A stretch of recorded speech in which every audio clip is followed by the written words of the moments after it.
கிளிநொச்சி மாவட்டம் பிரமந்தனார் பகுதியில நேற்றைய தினம் ஒரு சோகமான சம்பவம் நடந்திருக்குது. என்ன நடந்ததுன்னு சொல்லி இந்த வீடியோல தெளிவா பார்க்கலாம்.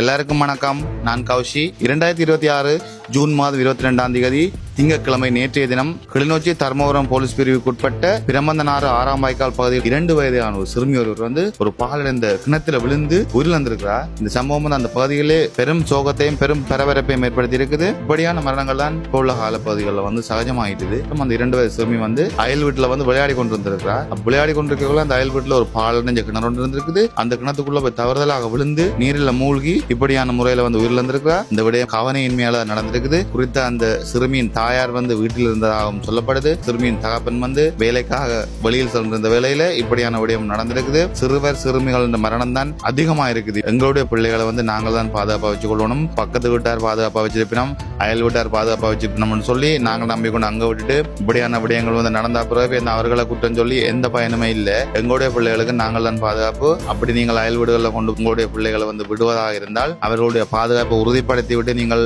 அவர்களுடைய வீடுகளில் கொண்டே உங்களுடைய பிள்ளையை விட்டுவிட்டு நீங்கள் செல்லலாம். இது தவிர்த்து பாதுகாப்பற்ற கிணறுகள் இருக்கிற இடங்கள்ல உங்களுடைய பிள்ளைகளை விளையாடுவதற்காக விடுவது ஒரு தவறான விடயம். எது அப்படி இருந்தாலும் இப்போ ஒரு உயிர் போயிட்டுது. இப்படியான விடயங்கள் இனி வரும் காலங்களில் நடக்காம இருக்கணும். எங்களுடைய பிள்ளைகளுக்கு நாங்கள் தான் பாதுகாப்பு. எங்களுடைய பிள்ளைகளை ஒரு இடங்கள்ல நாங்கள் விட்டுட்டு போறதுக்கு நாங்கள் முடிவா இருக்கிறோம்.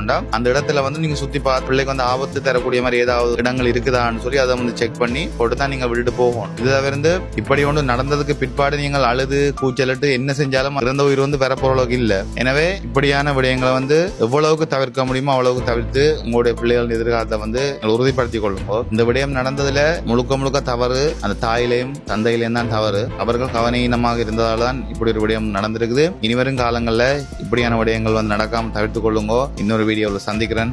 பாய்.